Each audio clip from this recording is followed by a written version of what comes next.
Assalamualaikum warahmatullahi wabarakatuh. Bismillahirrahmanirrahim. فلما أسلما وتله للجبين وناديناه أن يا إبراهيم قد صدقت الرؤيا إنا كذلك نجزي المحسنين إن هذا لهو البلاء المبين وفديناه بذبح عظيم صدق الله العظيم الحمد لله رب العالمين والصلاة والسلام على أشرف المرسلين وعلى آله وصحبه ومن تبعه ونصره وجاهد في الله حق جهاده. Terjemahan ayat ini 103 hingga 107 adalah setelah kedua-duanya berserah diri bulat-bulat dan Ibrahim merebahkan anaknya di atas iringan mukanya, di atas tumpuk tanah. Dan kami menyuruhnya, wahai Ibrahim, sesungguhnya engkau telah menyempurnakan maksud mimpi yang engkau lihat tersebut. Demikianlah sebenarnya kami membalas orang-orang yang mengerjakan kebaikan. Sesungguhnya perintah ini adalah ujian yang berat dan nyata. Dan kami tebus anak itu dengan seekor binatang sembelihan yang besar. Mari kita lihat ayat 103, tuan-puan yang dihormati dan dikasihi sekalian. Falamma menggambarkan perjalanan yang diambil untuk mendaki bukit yang tinggi menuju ke tempat penyembelihan. Karena sudah pasti babak ini tidak boleh dilihat oleh mana-mana manusia. Kerana ia adalah sesuatu yang pasti tidak boleh diterima oleh manusia. Tetapi kerana ia perintah Allah Subhanahu wa taala, perintah Allah kadang-kadang berkonflik dengan apa yang manusia akan sangka. Lihat saja Maryam alaihissalam, apabila beliau taat untuk memikul perintah Allah kun fayakun dengan Isa, dibawanya, didokongnya, first impression manusia adalah sangka buruk. Apa yang dikata kepada Maryam apabila beliau membawa bayinya kepada kaumnya Bani Israel. Demikianlah Nabi Ibrahim sedang membawa anaknya 13 tahun ini, Ismail, menuju ke tempat tinggi. Falamma juga bererti perjalanan yang mengambil masa. Aslama, kedua-duanya menyerah diri. Allah Subhanahu wa taala tidak sekadar mengiktiraf Ibrahim, tetapi Allah mengiktiraf Ismail alaihi wassalam. Inilah perkataan Islam. Inilah arti sebenar menjadi Muslim. Kerana permulaan daripada kisah Nabi Allah Ibrahim dalam surah As-Saffat, Allah Subhanahu wa taala menyebut juga perkataan Islam dalam bentuk sifat musyabbahah, iaitulah salim. Lihat saja ayat 84, idza jaa rabbuhu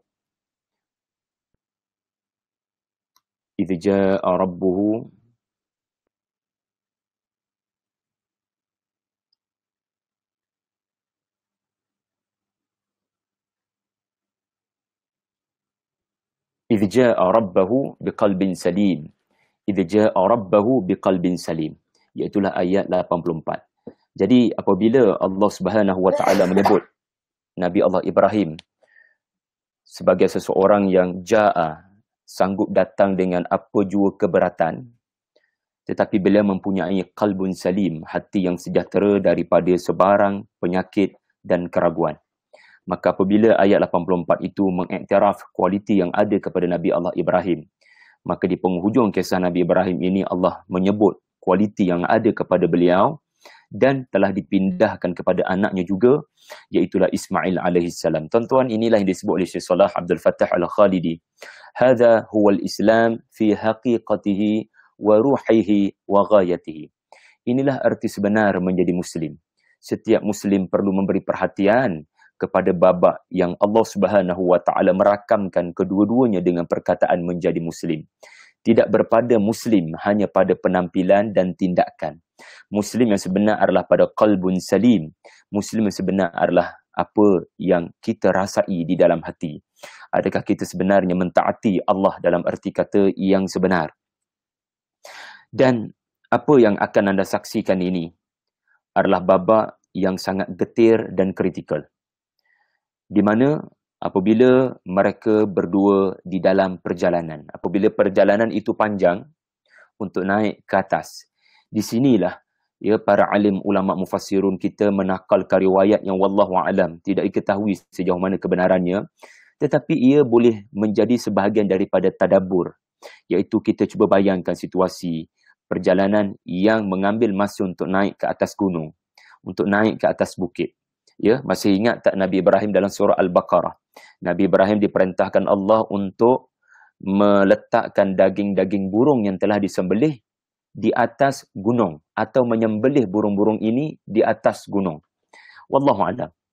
Sekarang baginda perlu mencari kawasan tinggi dan baginda akan melakukan penyembelihan kerana perintah Allah Subhanahu wa taala. Dan Allah Subhanahu wa taala, maafkan saya, apa yang saya nak sebutkan tadi, di mana para alim ulama kita menyebut riwayat di mana pada waktu perjalanan naik ke atas inilah syaitan datang mengganggu. Syaitan datang mengganggu, memberikan bisikan kepada Nabi Allah Ibrahim. Wallahu a'lam. Tetapi katanya, riwayatnya adalah pada waktu inilah setiap kali syaitan berkata, ini satu-satunya anak kamu yang kamu tunggu 60-70 tahun. Dan sekarang kamu mahu habiskan riwayatnya. Bukankah apa yang kamu terima dalam mimpi itu hanyalah bisikan daripada aku? Bukan ilham, wahyu daripada Allah? Kau telah tertipu dan terpedaya, wahai Ibrahim. Berhenti melakukannya. Syaitan cuba berkali-kali untuk menggagalkan proses Nabi Ibrahim dan Ismail untuk menjadi Muslim. Dalam erti kata yang sebenar, taat kepada perintah Allah. Maka katanya, wallahu alam, Nabi Ibrahim mencampakkan batu, melontarkan batu sebagai simbolik kepada apa yang dilakukan dalam rukun haji melontar jamrah. Wallahu alam. Tetapi yang pasti Allah menggambarkan falamma aslama watallahu liljabin. Watallahu liljabin. Ayatnya pendek tuan-tuan. Ayatnya pendek saja. Tetapi perlu difahami. Ayat ini iaitulah ayat 103, ayat 104, ayat 105, sebenarnya satu ayat yang bersatu. Satu cerita yang bersatu. Kerana, kalau saya bacakan pada anda, apabila kedua-duanya telah menjadi Muslim, menyerah diri, dan diletakkan wajah Ismail di atas tempat yang tinggi, itu belum lengkap ayatnya. Ia perlu ada sambungan. Kalau dalam bahasa Melayu kita letakkan koma. Iaitulah, maka selepas diletakkan wajah anak ini di atas tempat yang tinggi, Allah menyeru supaya Ibrahim berhenti. Dan Allah berkata, kamu telah membenarkan mimpi. Jadi ini satu ayat yang bersatu, yang naratif yang bersatu. Tetapi soalan daripada saya, mengapa ayat yang bersatu ini dipecahkan kepada 3 ayat, 103, 104, 105. Sedangkan dalam struktur normal bahasa, ia seharusnya bersatu. Bukankah ayat sebelumnya, falamma adalah satu kesatuan dan ia adalah satu ayat yang panjang, iaitulah daripada babak falamma balagha sehinggalah ya bunayya inni ara, sehinggalah ya abati fa'al ma tu'mar. Ia satu ayat yang bersatu, Allah tidak pecahkan. Tetapi kerana kritikalnya situasi ini, kerana terlalu banyaknya pengajaran daripada situasi ini, maka Allah Subhanahu wa taala menjadikan ia ayat yang terhenti-henti, maknanya dipecahkan kepada 3 ayat yang pendek-pendek supaya kamu melakukan proses penghayatan, kamu melakukan proses imajinasi, kamu melakukan tadabbur, kamu cuba jiwai apa sebenarnya yang sedang berlaku. Jangan terlalu nak habiskan dengan cepat bacaan ayat-ayat ini. Berhenti di ayat 103 dan cuba hayati. Ini yang dikehendaki oleh Allah Subhanahu wa taala, sebagaimana Allah menyebut di dalam surah Sad, ketika Allah bercerita di tengah-tengah antara Nabi Daud dan Sulaiman, tiba-tiba di tengah-tengah itu Allah mengingatkan supaya proses tadabbur mesti berlaku. Ayat 29 surah Sad. Kitabun anzalnahu ilaika mubarakun liyadabbaru ayatih. Allah pecahkan Al-Quran kepada beberapa ayat supaya berlakunya tadabbur. Kita menghayati. Dan saya akan kongsikan dengan anda, apakah tadabbur para sahabat Ridwanullah alaihim ketika berinteraksi dengan ayat 103 ini. Iaitulah pada kalimah yang seterusnya, watallahu liljabin. Watallahu liljabin. Talla, kata Ar-Raghib Al-Asfahani, adalah al-makan al-murtafi', satu tempat yang tinggi. itu disebut at-tallu. Jadi ini menunjukkan Ibrahim dan Ismail menuju ke tempat yang tinggi, dan apabila telah direbahkan Ismail, diletakkan sesuatu yang boleh meninggikan kepalanya seperti bantal, tapi pastinya bukan bantal, dan ada ruang di antara kepala yang diletakkan sesuatu seperti batu dengan bahu, so ada ruang untuk memudahkan proses penyembelihan. Watalla juga bererti ar-ramyu ala talli, iaitu menjatuhkan sesuatu di atas tanah yang tinggi, merebahkan. Yang tu terjemahannya merebahkan. Allah tak guna wa alqahu, Allah mengguna watallahu. Hu di situ merujuk kepada Ismail. Kerana alim ulama bahasa kita kata apa? At-tallu dia lebih menggambarkan kesempurnaan bersatunya tanah dengan wajah anak, berbanding perkataan ilqa, iaitu melontarkan. Tetapi kalau at-tallu, dia menggambarkan kesatuan yang lebih mapan. Maknanya anak itu benar-benar telah rapat ke tanah. Sudah benar-benar berada di dalam keadaan selesa. Benar-benar seolah-olah Ibrahim berkata kepada nak, adakah kau sudah selesa dengan keadaan begini? Ayah, saya benar-benar sudah berada dalam keadaan yang selesa untuk bertemu Allah Subhanahu wa Ta'ala pada bila-bila masa. Yang menggambarkan kesempurnaan proses yang bakal berlaku. Dan watallahu lil jabin adalah menggambarkan, kata alim ulama bahasa kita, Ibrahim sudah bersedia. Tiada sebarang ragu walau sedikit, la raiba fi, dan tiada sedikit pun keletihan, kemalasan, dan tiada kehendak yang kuat. Tak ada. Ini Rasul ulil azam. Ini Rasul yang punyai azam, nekat untuk melakukan perintah Allah. Tidak terdetik walau sesaat untuk meminta rukhsah daripada Allah. Tidak terdetik daripada Allah walau sesaat yang Allah akan melakukan kejutan surprise. Tidak terlintas sedikit pun di fikiran Nabi Allah Ibrahim maupun Ismail yang Allah akan menurunkan nasakh. Tidak sekali-kali. Apa yang ada dalam fikiran Nabi Allah Ibrahim adalah apa yang dilihat dalam mimpi. Anni adbahuk. Aku pasti akan menyembelih kamu, kerana dalam mimpi itu pisau sudah hampir ketika tallahu lil jabin. Ibnu Abbas radhiyallahu anhu berkongsi tadabburnya. Ini asar daripada para sahabat. Di mana Ismail seolah-olah berkata ketika tallahu lil jabin ini, ayah, tolong ketatkan pakaian ayah supaya tidak darah saya terpercik pada baju ayah. Supaya ibu Hajar tidak teringat saya walau sedikit pun hanya kerana ternampak cebisan titisan darah saya pada baju ayah. Kalau perlu ditanggal, ayah tanggal semata-mata supaya boleh dicuci semula darah saya itu dengan mudah. Dan ayah telah ikat saya di kaki dan di tangan. Tolong ketatkan ikatan ini dengan ikatan mati supaya saya tidak meronta-ronta dan tercabut talian ini ketika sakit sudah mendatangi saya. Dan wahai ayah, tolong tajamkan pisau dan segerakan proses ini. Kerana saya tidak mahu bergelut dengan kematian yang menyulitkan, menyukarkan. Saya mahu proses ini berlaku dengan pantas. Inilah yang disebut daripada athar Ibnu Abbas radhiyallahu anhu, Habrul Ummah, Turjumanul Quran, ketika membantu kita tadabbur ayat 103. Nah, sekarang anda nampak bagaimana para sahabat berkongsi perasaan mereka ketika berinteraksi dengan ayat 103. Subhanallah. Tuan-tuan, ini gambaran yang kritikal. Ini gambaran yang kritikal. Dahulunya dalam surah As-Saffat, Allah menggambarkan Ibrahim menyerah diri kepada Allah sepenuhnya bila mahu dihumban ke dalam api. Tidak terfikir langsung api akan menyelamatkannya. Sekarang, baginda perlu menyerahkan anaknya pula kerana ia adalah perintah Allah Subhanahu wa Ta'ala. Wa nadainahu an ya Ibrahim. Waw di sini adalah waw, ya, kata Al-Khalidi, Syekh Salah, waw yang menyambut falamma.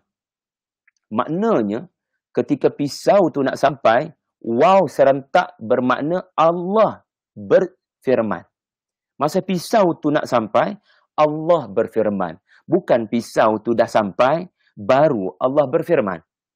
Kerana waw di sini adalah waw yang menyambut falamma, makanya Allah berkata, Ibrahim, wahai Ibrahim, seruan nida yang penuh dengan kasih sayang. Seolah-olah Ibrahim yang kukasihi. Qad saddaqta ru'ya. Berhenti, wahai Ibrahim, dari meneruskan apa yang tidak engkau lihat di dalam mimpi. Sebab yang kau lihat di dalam mimpi adalah anni adzbahuk. Engkau hampir-hampir menyembelih anakmu. Tetapi kalau kau mahu terus lalukan pisau itu di kulit anak, maka itu sudah tidak terkandung dalam mimpi. Maka jangan melampaui batasan. Engkau rupa-rupanya telah memahaminya bahawasanya engkau akan menyembelih. Tetapi yang kau tidak fahami, aku mahu sekadar menguji engkau dan anak engkau, wahai Ibrahim alaihi salam. Subhanallah. Saya lupa nak terangkan tadi, jabin adalah dua bahagian, satu di bahagian kanan, satu di bahagian kiri, dan tengah-tengah adalah jabahah dahi, dan ini mata. Ini menunjukkan Ismail telah dijatuhkan di bahagian salah satu jabinnya supaya matanya tidak dilihat oleh ayahnya dan dia tidak akan melihat mata ayahnya dan ayahnya tidak sanggup melihat mata anaknya. Masakan tidak? Mana mungkin seorang ayah sanggup melihat mata anak ketika proses kesakitan itu berlaku? Tuan-tuan, ini bukan campak anak dari atas gunung dan kematian tidak dilihat. Ini bukan tinggalkan anak di padang pasir kering kontang, kematian tidak dapat dilihat. Nabi Nuh, Allah menjadikan dia tidak melihat anaknya tenggelam. Wahala bainahumal maut, supaya Nuh tidak terlalu terasa atas kematian anaknya di dalam banjir. Allah memelihara emosi para rasul. Demikianlah juga Nabi diberikan ilham untuk melakukan proses ini dengan sebaik-baik cara. Idza dzabhtum fa ahsinud dzibhah. Di mana Nabi tidak mahu melihat anaknya itu. Proses ini perlu disegerakan. Tiba-tiba Allah berfirman, berhenti Ibrahim. Kerana engkau sekadar bermimpi, maka tunaikan apa yang telah engkau lihat di dalam mimpi. Ar-ru'ya artinya sepenuh dalam mimpi itu, engkau telah membenarkannya. Allah tidak menyebut qasaddaqta ru'yan, dan Allah juga tidak menyebut qasaddaqta ba'dur ra'i. Ini menunjukkan Ibrahim telah menyempurnakan segala apa yang telah Allah perintahkan dalam mimpi. So, selesai. Maka tidak perlu meneruskan apa yang tidak terkandung di dalam mimpi. Sedangkan Ibrahim memahami ini adalah perintah untuk menyembelih. Ini adalah perintah untuk menyembelih. Tetapi Allah menerangkan, itu saja ujiannya, wahai Ibrahim. Itu saja. Maka, inna kadzalik najzil muhsinin. Demikianlah, tuan-tuan, bila kita bertemu dengan ayat Al-Quran, ada kadzalik, ini penting. Ini penting. Dengan hanya kalimat kadzalik, dia menghubungkan sejarah dengan kehidupan kita. Maknanya Allah Ta'ala nak beritahu, ini cara kami. Ini cara kami. Bukan cara kamu. Ini cara kami. Bagaimana kami akan memberi ganjaran kepada orang-orang yang melakukan ihsan. Subhanallah. Okey, ihsan apa dia? Kata Rasulullah sallallahu alaihi wasallam, mereka yang mengabdikan diri kepada Allah. Walaupun mereka tidak melihat Allah, mereka percaya Allah melihat mereka. Walaupun tidak ada orang melihat kejujuran mereka, mereka percaya Allah akan mengganjari apa yang mereka lakukan. Mereka tidak boleh melihat ganjaran itu ketika di dunia. Mereka tidak dapat melihat berita gembira itu di dunia. Tetapi mereka percaya Allah pasti akan beri ganjaran itu nanti. Maka cerita ini adalah sebaik-baik cerita di mana Ibrahim memahami, insya-Allah Allah akan menyatakan hikmah. Mengapa aku kena sembelih dan mematikan anak ini? Insya-Allah Allah Ta'ala akan ganjari aku di akhirat hasil daripada pengorbanan dan ketaatan ini. Tetapi Allah berkehendak untuk menunjukkan kepada muhsinin ini bukan ganjaran ketaatan di akhirat, bahkan di dunia lagi Allah nak beri ganjaran dan berita gembira itu, iaitulah sebenarnya, wahai Ibrahim, anakmu ini tidak akan disembelih oleh engkau sama sekali. Ini berita gembira yang Allah tidak tunjukkan dalam mimpi. Sebagaimana orang beriman, Allah tidak tunjukkan syurga di dunia. Allah hanya akan tunjukkan syurga bila kita ke sana. Allah hanya memaparkan ayat-ayatnya yang memaparkan syurga. Selebihnya kita kena tunggu dan lihat sendiri dengan ainul yakin. Tetapi Allah mengajar kita dengan cerita Nabi Ibrahim. Apa yang disebut ainul yakin. Nah, lihat depan mata kamu. Aku boleh beri berita gembira kepada orang-orang muhsin sekarang pun di dunia. Jadi tuan-tuan, rupa-rupanya Allah memberitahu kepada Nabi Ibrahim masa depan. Maknanya apa yang akan berlaku ketika penyembelihan. Dalam mimpi beliau sebelum 2-3 hari peristiwa itu berlaku. Dan Allah berhasrat, berkehendak untuk memberikan dalam mimpi itu hanya sekadar babak baginda membawa anak dan mendekatkan pisau di leher anak endanya. Tetapi Allah tidak memaparkan di dalam mimpi yang sama, iaitulah di mana Ibrahim akan ditukar dengan haiwan sembelihan. Ismail tidak akan dijadikan objek sembelihan. Bayangkan, kalau di dalam mimpi Ibrahim alaihissalam itu, Allah tunjukkan wahyu apa yang bakal berlaku dalam bentuk yang sepenuhnya. Orang kata filem yang full version. Apa yang Ibrahim nampak yang bukan full version. Kalau Allah berikan yang full version, maknanya apa? Ibrahim akan menyaksikan bila pisau nak sampai dalam mimpi yang sama, Ibrahim akan diperlihatkan juga nanti Allah akan berfirman. Nanti Ismail akan ditukar dengan haiwan sembelihan. Dan nanti berita gembira akan datang, iaitulah Ishak dikurniakan kepada Sarah di Palestin. Kalau semua full version itu dipaparkan dalam mimpi Nabi Ibrahim, maka di mana motif ujian? Di mana motif untuk menguji? Maka orang beriman perlu faham kenapa Allah kadang-kadang menguji kita. Tidak menurunkan berita gembira. Tetapi dalam pengetahuan Allah, berita gembira itu pasti akan datang. Kita pun diberitahu, Islam akan menang. Nabi Isa akan turun. Imam Mahdi akan muncul. Tetapi kenapa tidak sekarang? Kadang-kadang kita tertanya-tanya, kenapa tidak sekarang? Aku nak tengok komitmen kamu. Adakah komitmen kamu seperti Ibrahim alaihissalam? Tuan-tuan, perintah untuk berhenti meneruskan pisau itu ke kulit. Sebab nanti bila dah sampai kulit berdarah dan dah tak capai, apa tujuan kamu diberikan mimpi? Kenapa perintah menghentikan pisau itu daripada diteruskan ketika detik pisau tu nak sampai? Kenapa tidak ketika perjalanan naik ke bukit? Perintah ini datang lebih awal supaya berhenti Ibrahim, sebenarnya kamu telah menyempurnakan mimpi. Ataupun selepas bermesyuarat dengan anak tadi, lepas anak bersetuju, tiba-tiba Allah menurunkan wa nadainahu an ya Ibrahim. Ibrahim berhenti dari meneruskan hasratmu. Kau telah membenarkan mimpi. Dah. Allah nak uji kita di mana ketika benar-benar kita dah nak lukakan leher anak kerana perintah Allah, maka pada waktu itu Allah kata berhenti. Kerana mimpi kamu adalah sampai kepada babak ini. Bukan setakat mesyuarat, dalam mimpi itu nampak dia bermesyuarat dengan anaknya, atau dalam mimpi itu dia nampak dia bawa anaknya naik ke gunung. Dan mimpi itu telah saya katakan tidak pun berarti anni dzabahtuk. Aku telah menyempurnakan penyembelihanmu, kepala juga telah tertanggal. No. Subhanallah. Jadi tuan-tuan, saya bagi perumpamaan untuk lebih mudah faham. Cikgu telah melihat keputusan peperiksaan percubaan pelajar-pelajarnya. Cikgu gembira kerana melihat pelajar-pelajarnya semuanya telah cemerlang dapat straight A dalam trial. Dan lagi 2-3 bulan akan ada SPM yang sebenar.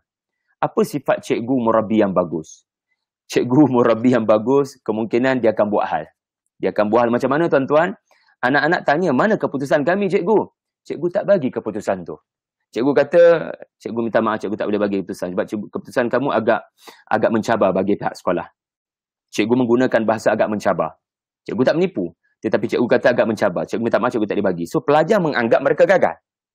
Pelajar menganggap mereka gagal dan mereka kena berusaha lebih keras untuk peperiksaan yang sebenar lagi 2-3 bulan. Sedangkan sebenarnya, cikgu boleh bagi je keputusan slip trial straight A. Tetapi cikgu tak nak bagi sebab nanti tak capai motif ujian. Anak tak bekerja keras untuk exam yang sebenar. Kerana keputusan straight A boleh menyebabkan mereka zon selesa. Mereka bergoyang kaki. Sedangkan nak ke syurga, dia memerlukan komitmen. Nak ke syurga, dia memerlukan usaha. Nak ke syurga, kita perlu memilih untuk melakukan ketaatan. Jadi inilah pengajaran yang terlalu besar untuk kita sebenarnya tuan-tuan yang dihormati dan dikasihi sekalian. Jadi Saya berhenti setakat itu dahulu. Nanti kita akan sambung lagi, nampak gaya kena sambung lagi supaya tuan-tuan lebih selesa untuk memahami satu ayat ke satu ayat, satu persatu insya-Allah. Jangan lupa, pengajaran yang paling penting kita perolehi untuk setakat ini adalah ada sebab Allah Subhanahu Wa Taala memaparkan sebahagian sahaja daripada apa yang akan berlaku di masa depan di dalam Al-Quran. Kerana Allah Subhanahu Wa Taala mahu menguji kita. Ya, sebab itu Allah tidak memaparkan syurga dengan terperinci di dalam Al-Quran. Allah hanya memaparkan simbolik-simboliknya, Allah memaparkan perumpamaan-perumpamaannya. Sebab kalau diterangkan dengan terlalu terperinci, dan Allah maha berkuasa untuk melakukan sedemikian, nanti kita terlalu syok, kita terlalu gairah, kita terlalu asyik, sehingga kita goyang kaki dan sudah khayal dan tidak melakukan apa-apa. Allah menerangkan syurga dengan sebaik-baik keterangan daripadanya, dan selebihnya Allah mengaitkan dengan do something untuk masuk ke syurga. Allah menekankan kita kena beri komitmen, beri ketaatan.